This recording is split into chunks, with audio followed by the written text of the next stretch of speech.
Alléluia. Alléluia. Alléluia. Chrétiens, chers frères et sœurs, chers grands dignitaires, éminente personnalité ici présent, grande a été notre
ovationnez-le.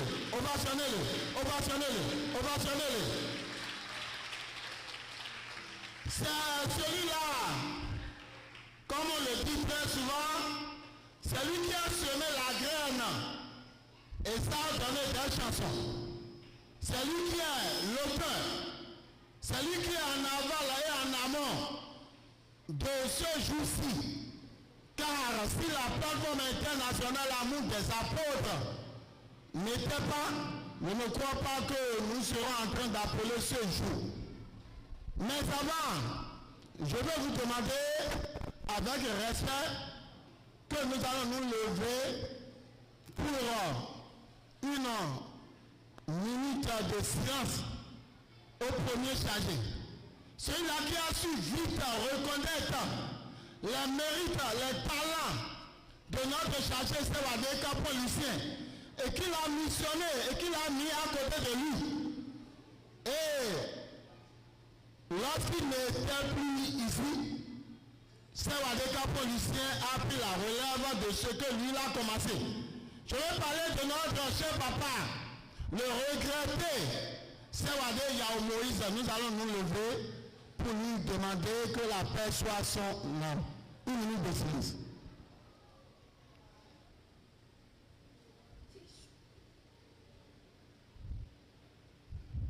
Merci.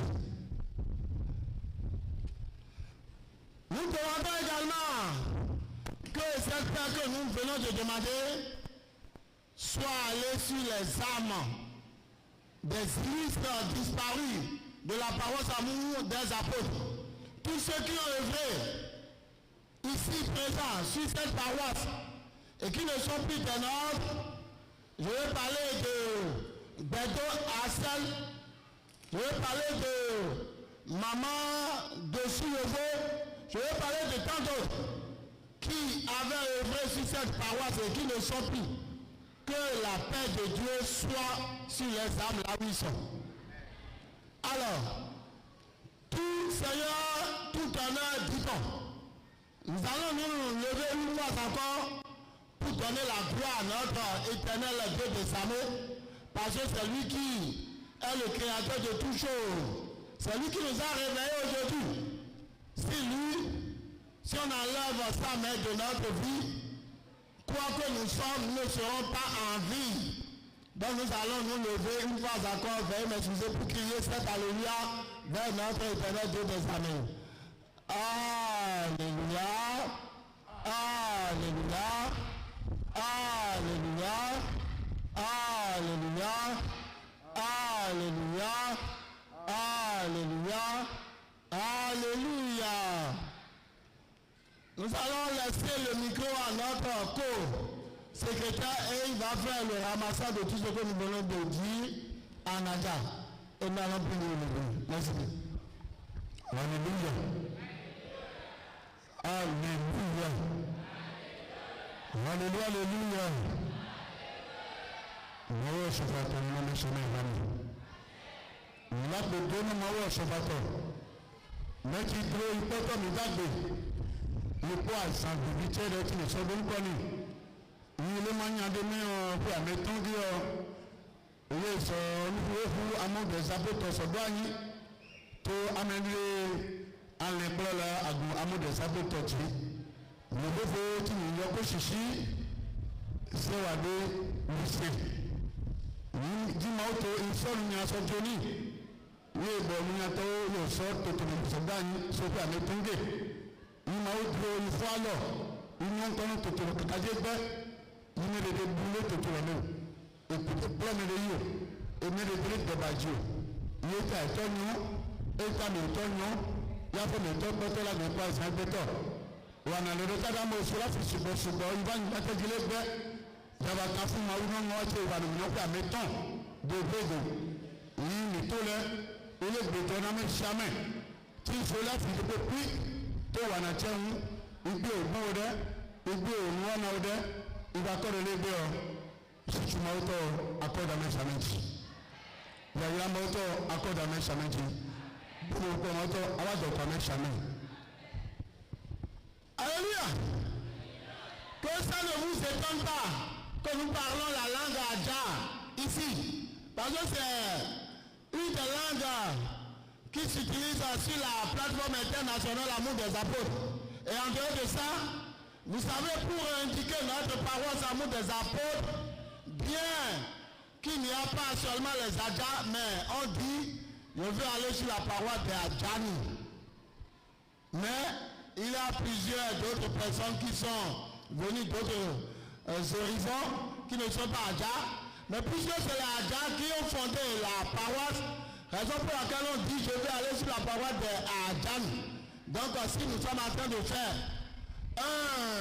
ce grand événement et on n'entend pas la langue Adja, vous voyez que c'est un peu, ça serait un peu gauche.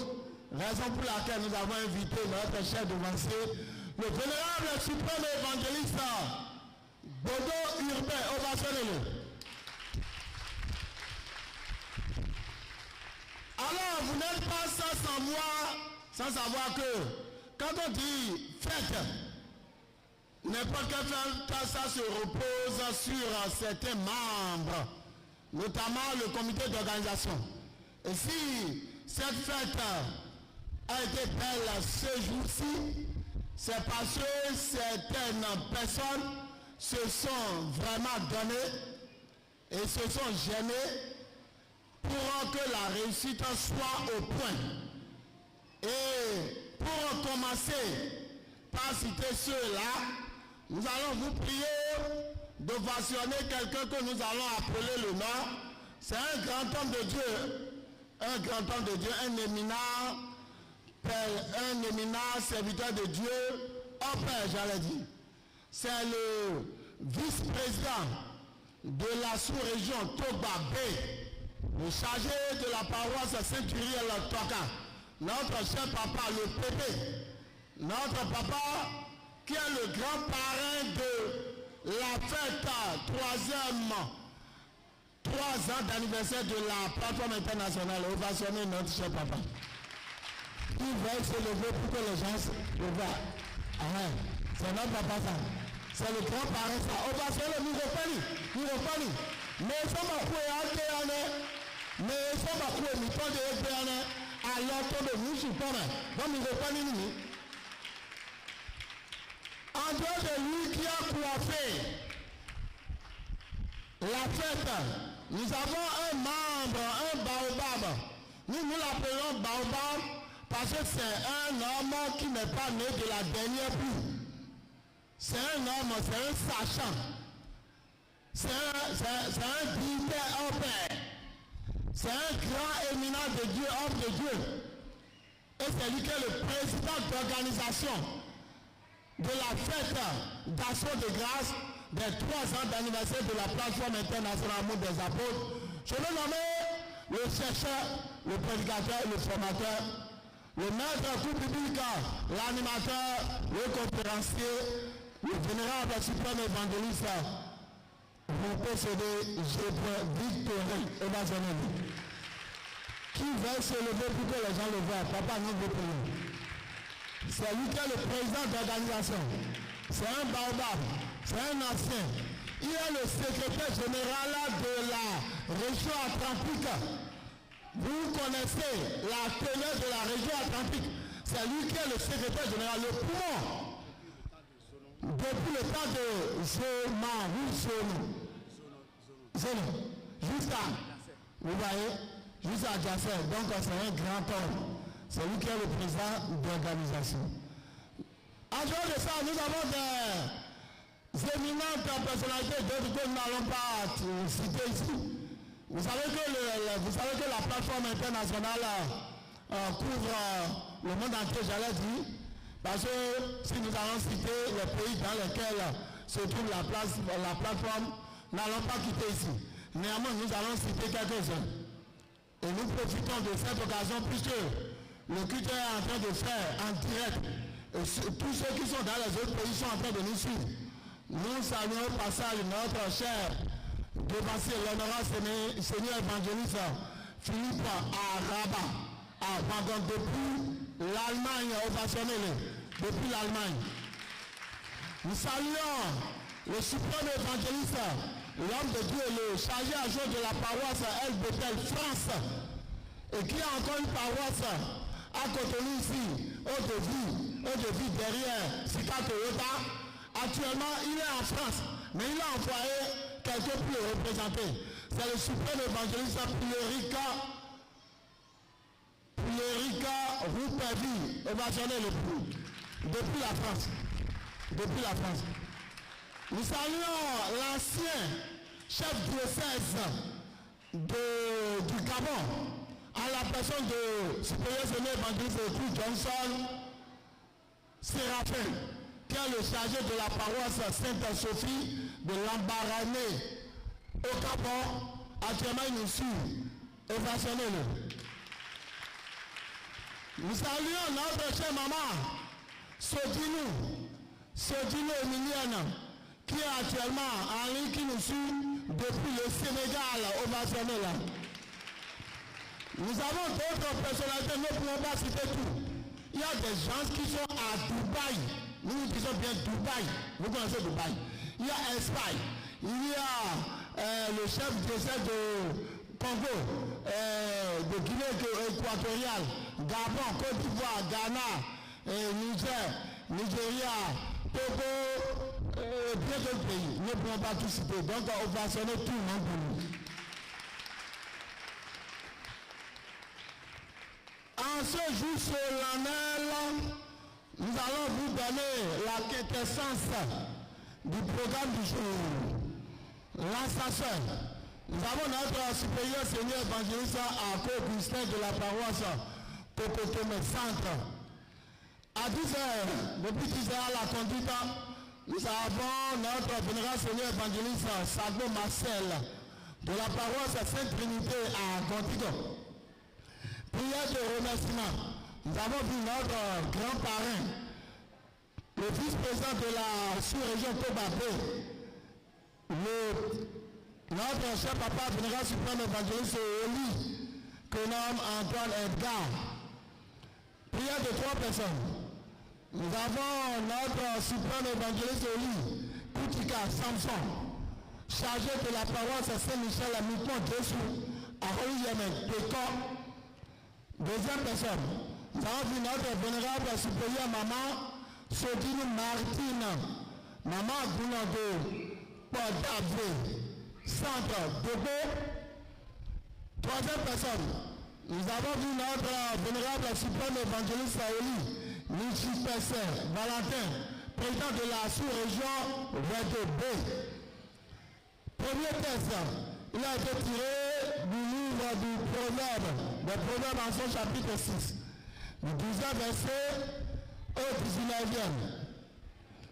Celui qui a lu ce texte en goût, nous avons vu notre Seigneur évangéliste Sylvain Jean de la paroisse à Pakpa-Zoubon.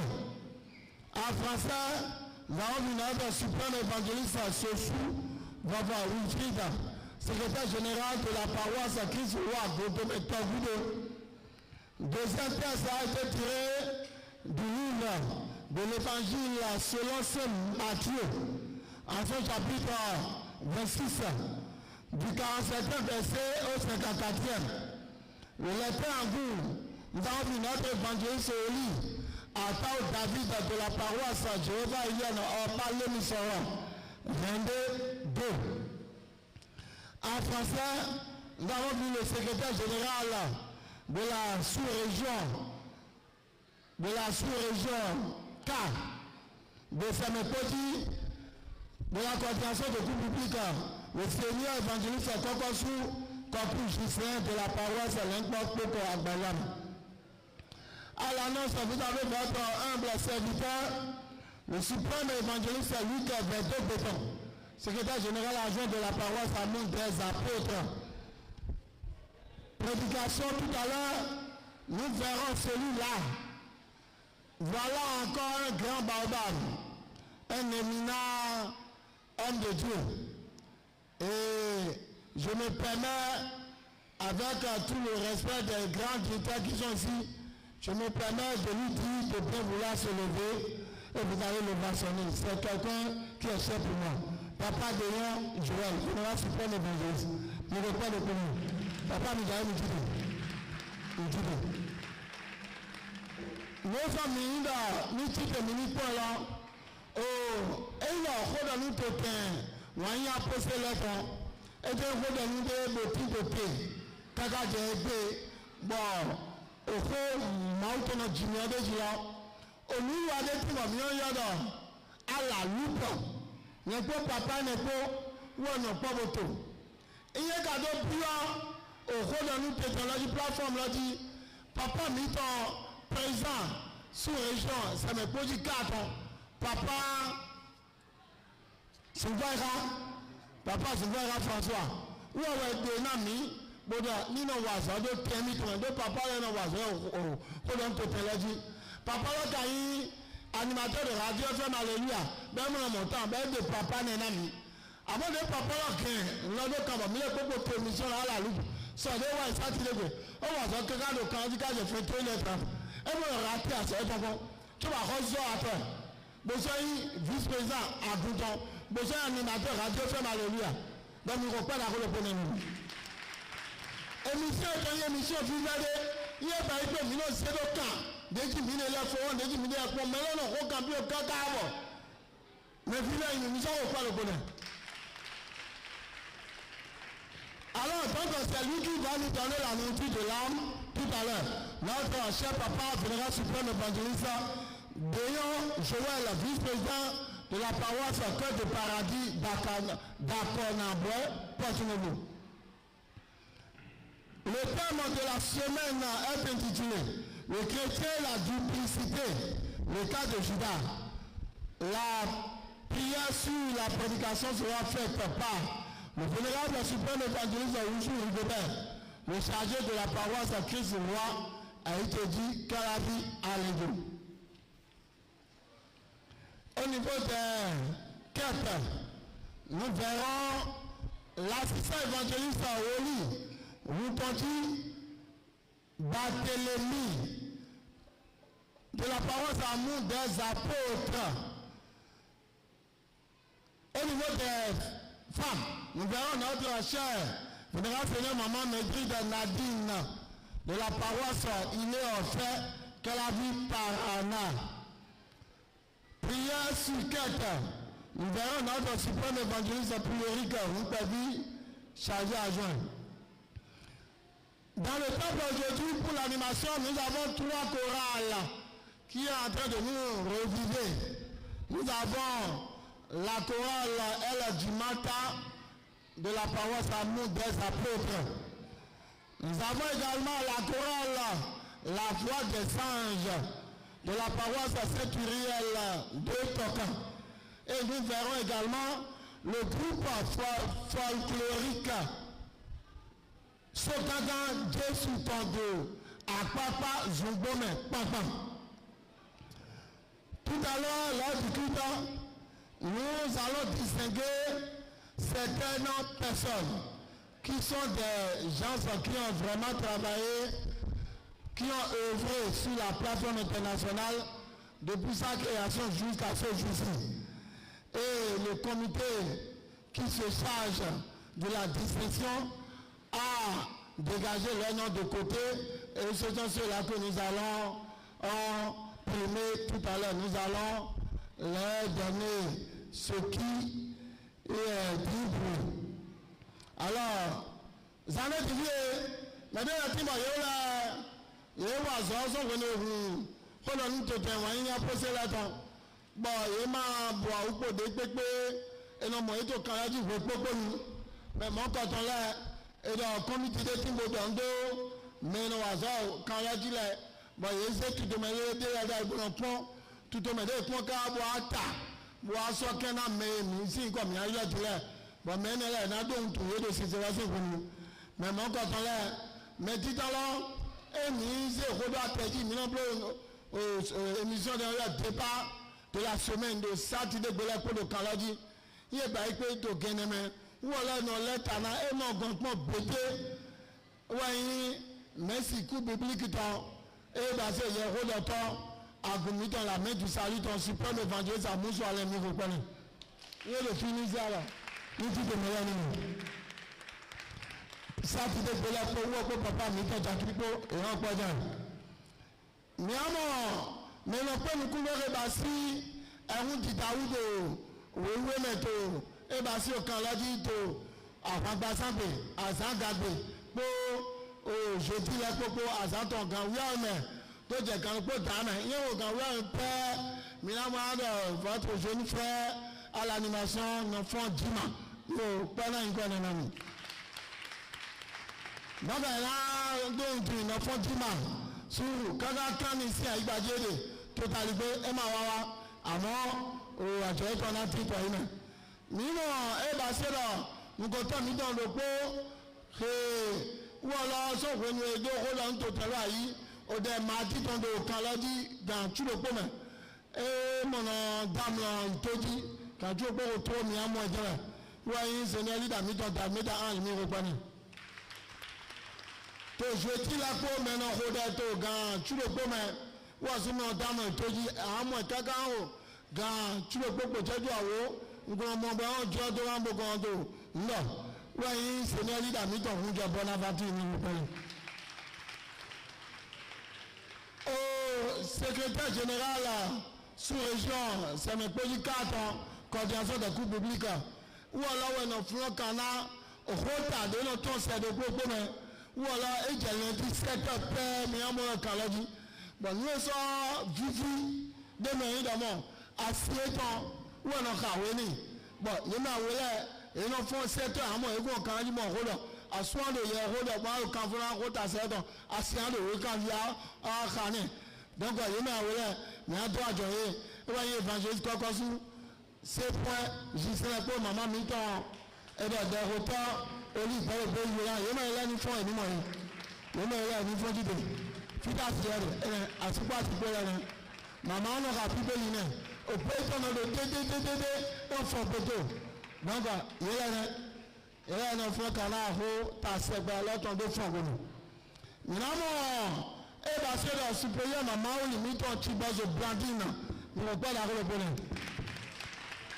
ọ̀nà mi tọ́ ẹ̀yẹ tí mo sábò lẹ́kọ̀ọ́ nyamọ ẹdọ ẹyẹ náà ṣe ẹ bá ṣe lọ òwe lè kó bọlọ fún kaná bọlọ náà pọnà ẹ máa bọ ẹgbẹ pọ nyamọ federal supreme evangelist of the fitani simon ètò ìwà tó ẹgbẹ ètò pé tọpẹ tó fa mímẹ wọ ẹsẹ máa wá ẹ bá ṣe president sún ẹṣẹ sẹwọn péjú káàkiri ọsẹ tán nyamọ federal supreme mama mi tọ méjì tó náà dín mẹlẹ náà yẹ ẹ journalist ní títẹ nípẹ journalist mi tán ẹ sọ àgùn kẹlẹ́bí parana ẹ̀rọ náà bí òkú gbàsá òkú lómìlómì èmi tó òkú gbàsá mi ọ̀yọ́ mi sọ́dọ̀ òkú gbàsá ẹ̀rọ náà wà nílé gbẹ̀tọ̀ náà fi ní ìsìsì kẹ́kẹ́ gbọ́dọ̀ owó ẹ̀nà ní ọgbọ́n àkókò òkú Mais attends, nous comptons mi-temps. Vénérable suprême évangéliste Bodo Hubert. Grand mi-temps dit vieux. Isalo Hubert, nous reprenons. Sabou, PK 10, Saint-Samuel Letonji. Et on a une émission de Adjabeme. Donc on me l'a dit. Maintenant, suprême évangéliste mi-temps, Taki Léon. Mais là, pour y avoir un zéro d'atelier, nous reprenons. Nous quittons le monde à niveau. Taki Léon. Il y a l'administrateur principal sur le monde. Il y a l'administrateur principal. Administrateur le premier droitier. Oui, mais d'accord. Nous avons assistant évangéliste au lit. Nous avons dit Barthélemy. Mais il dit dans le forum monde. Dites-le, nous avons. Nous reprenons. Dieu c'est notre. Nous avons suprême évangéliste. Merci Daniel, maître Alpha Omega, Jacques Couture. Mais là, pour mercredi 16h, on a un espace privé. On a un vénérable suprême évangéliste, Papa Mitan, Bénier Yada et Bénin Joël. Maman, Milesou, au beau retour, Rodon Totonato, mais nous coordonnons les 8 ans de béton. Donc, on va retirer les 2 finales avant 8 ans.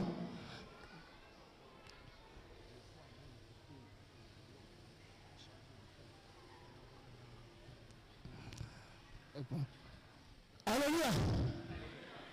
Donc, nous avons fait nous avons nous le pauvre nous attend. Nous comptons nous attends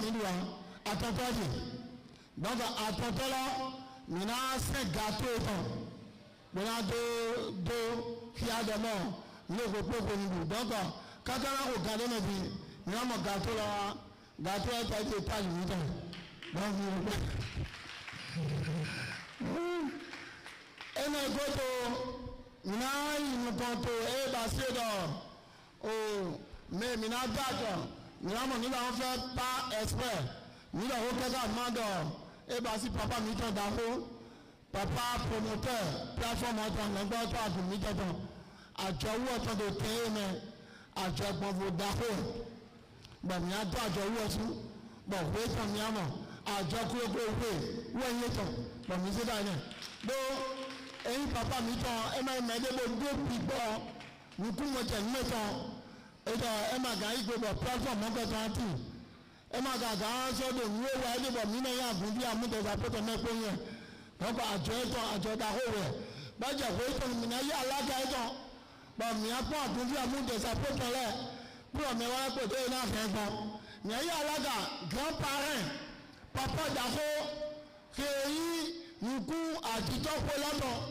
ou aussi quand il y a un défi nous sous pour aller comme le collage qu'on est ici encore mais il y a la gagne mais il y a la présidente d'organisation là-dedans papa nous donne d'arrêt vénéral suprême évangéliste et bah c'est le groupe sauté chez Profitorin mais il y a la gagne donc à la gagne qui va mais il y a et mais quand on a mis dans au relati bon mina basi mido na mido mo mido nous montons mido de plateforme là dit bon mieux deux qui a mis en étude ou on a plus même bon les petits bon toi dans des mi ou on le fait ou est et dans Dieu de repos Dieu ton amour plateforme là et y a l'agban belo me plus nous boy non donc Dieu ton là où sort de maman et là ça nous attend de ces heures vraiment de bon tout là bon mais là mon pona madame nous plus bon nous attendons là et que le thème ils sont ensemble de à parler et de voir là ça nous attend là bon nous va répéter pour là mais là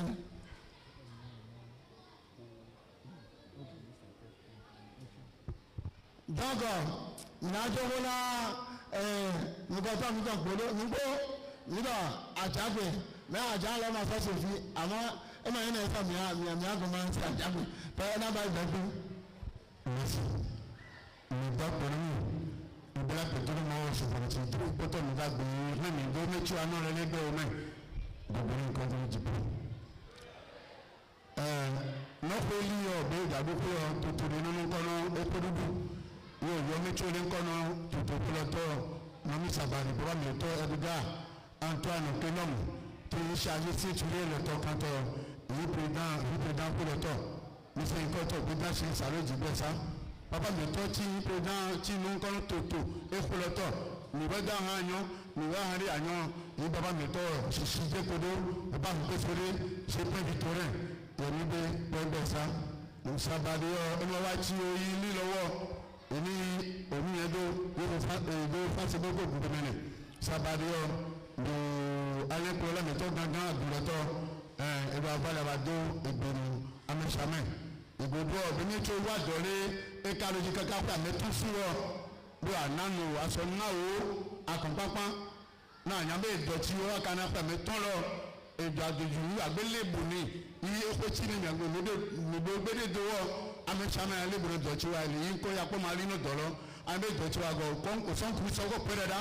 Yameshamia do gakoma wado mecho yiko yobiwo bo anana do yaso do akono fanu yi yakoma lebu no dolo dolo akoma yinko obe me ti ane ko la gunoto bubu to me to shaja gunoto ananu do yi do susulo ibe so di so pe no de so di so pe o po do apo dalete ya kakaje gbe o ti lo igo no de do gbongbon fún àbẹ àǹtí ẹ̀dẹ̀ yẹn gbòó níta àǹtí ọ̀dà ńlẹ́mẹ̀ gbọ̀ngàn tí ilé jírọ ìdọ́tà ànánu yìí ná àpọ̀mọ́ gbọ̀ngàn àpọ̀mọ́ àlejò aṣọ yìí ná ń fowó lọ àpọ̀mọ́ ìjì ní òyìnbó àtàfù ṣáfi ìdọ̀tí máa ń dọ̀ mìíràn ní àpọ̀mọ́ wa dọ̀lọ́ lé ńkọ́ ya àpọ̀mọ́ alínà dọ̀lọ́ ya létí ìjì ọ máa wà nà mẹ́sàmẹ́ àpọ̀mọ́ náà.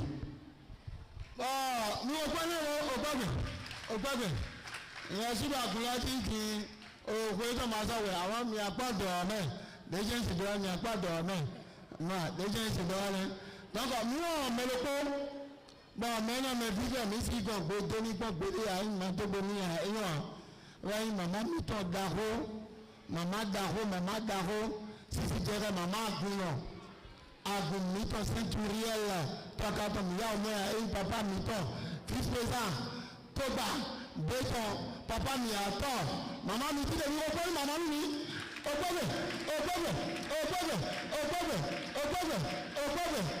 màmá dàhó ẹ̀ ẹgbẹ́ ṣe dé ìwé sọ̀mọ́ màmá mi kò fi ẹ̀dọ́ àná ẹgbẹ́ ká bí ọmọ ẹlẹ́wọ̀n ẹ̀fọn ya ọmọ yà lọ́kọ̀ tó sún adóni ó ní àlọ́ ní ìwé dọ̀kọ́ yà lọ́wọ́ pọ́n sẹ́dọ̀ mi ni tó sún adóni bákan ló mú kọ́ yìí ìlú alẹ́ tọmọ gbòpẹ́ tí ló sì gbòmí àmọ́ ọ̀nà tó tọ́ dàkúrò àkúlẹ̀ ẹ̀nà ayé pẹ́ ọ́ mẹ́wọ́n màmá mi tọ́ àgùn mi tọ́ fíjọ́ sẹ́sán tuntun jìnnà sì pẹ̀lú màmá òyìn mi tọ́ gbàgídí píṣẹ́rì ewa na aho tẹta kí n atọ mi rògbẹ́ nù màmá dàgbé epo ẹ̀ màmá mi ti dè ní gbẹ́ mi màmá pé tọ́ fún ya mẹ́ kàkà kẹlẹ́ bí gbóló rẹ̀ ẹ̀ kọ́sí kéde wa ewa náà nà ní wá o kó gba sátọ ẹ̀ náà gan pọ̀ pété ya wọ́n kọ̀ tó fún ẹgbẹ́ mi nìmọ́ mmẹ̀dẹ́ àfọ̀rọ̀ ní ká mìíràn máa wà náà wà mí tọ́ mi àfẹ́dà tó dá mi tọ́ mẹ́sìtì jọ́míọ̀ nyàmọ̀ lẹ́gbọ́ tó àbùnítà mú dẹ̀sà pótù tọ́ Fondera Suprême Évangéliste Sawadoka Policien, promoteur de la plateforme internationale. Elle est au milieu de l'école et en tant que tableau de meilleur rapport, à mon milieu pataki de la tombe, il lance le tour de Midanga. Au secrétaire, au président de filles, Boyinpe, et leur vie de privilège ami de Jésus. Il a du président pour rebâtir secrétaire à du militant de filles, donc vie de privilège, le président de la Bible. Sẹ̀kẹ̀dẹ́ta òde kọlá ẹ̀yìn nìyí lálẹ́ ìyẹn náà pé náà gbọ̀ngbọ́dọ̀ bọ́ sẹ̀kẹ̀dẹ́ta mi á sè é bá sí ìwé kọlá mi á tábó ìyẹn tẹ́tó tábó tàbí ṣáàjú mi gbọ́ ìyẹn náà pọ́n Jésù náà nà àfà nítọ̀mẹ́ hallelujah hallelujah hallelujah. Nous allons vous lire la lettre de remerciement du promoteur de la plateforme internationale Amour des apôtres, notre chargé Amour des apôtres. Nous, le vénérable suprême évangéliste Lucien Capon-Saladé, promoteur de la plateforme internationale Amour des apôtres, chargé de la paroisse Amour des apôtres. Adressons nos sincères remerciements au révérend pasteur Benet Akane, Benoît Adéougou, chef mondial de l'OCC, au président de la région du littoral, le pasteur Kiki Rodani Toussaint, au président d'organisation de 3 ans d'anniversaire, aux grands parrains et au comité d'organisation, aux honorables membres de la dite plateforme dans le monde entier, aux distingués chers membres invités et aux fidèles de la paroisse Amour des Apôtres. Que l'Éternel, Dieu des armées, veille sur nous. Amen.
Président d'organisation Yves Bonando, à Montivier, pour Ébachidor, au Peuple, nous allons vous prier avec des acclamations.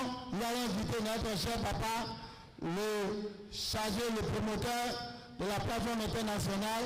On va sonner le. Il va placer un mot. Tout honneur, tout seigneur, tout honneur. Merci. Alléluia. Miyo beje stombodo tondo do togunjwe tondo Joshua fatona tipo mipo. Home mito husutalala na so jiwe yewe to e wiwa to nuku mito me. Mi gbon fribo do ki governor yin ko to pojiaga.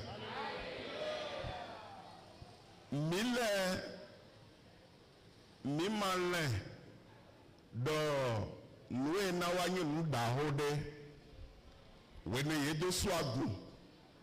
Bo yedo ye mason na ba isi semba mi o ha de le mi yiro mi de le ni ho ganton mi no be sisen kaka je gan churopo dame sisen konofo to fi mi mo no huhu gan do ni mi huhu gan ira nyo do e to newa to fi mi mo no ba yi ne pepe mi no ba sisen le de na ye de gbe na mi do amo e wa jobo mi wa lẹ̀kún dọ̀ yẹn dọ̀ òwe màdé wa tún àgàdàn bò wa nàwẹ̀ mí náà bá síbọ̀ mẹ́ ekpolẹ́ àgùnfí ekpolẹ́ kún náà sè yìí ń lẹ̀ lọ́wọ́ náà mi dọ̀ yìí gbọ̀gbọ̀ kéré fòrọ́m dé bọ̀ àgùnfí lẹ̀ yóò mẹ́ do android lẹ̀ kpọ́sí numero náà dé mẹ́ mí náà gbọ̀n yé debo náà yí bọ̀ mí lẹ̀ kpododo tè náà àgbẹ̀lẹ̀ yóò mẹ́ kpọ́ sọ yí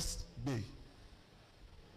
Bọ̀ numọ̀ nkọ̀tàn wẹ́ wá tó yìí kaka jẹ́ ẹgbẹ́ mina zekpẹ́lọ́ bona xɔna nkɔtɔ mi tɔ fɛ do gbɛtɔ rip nami.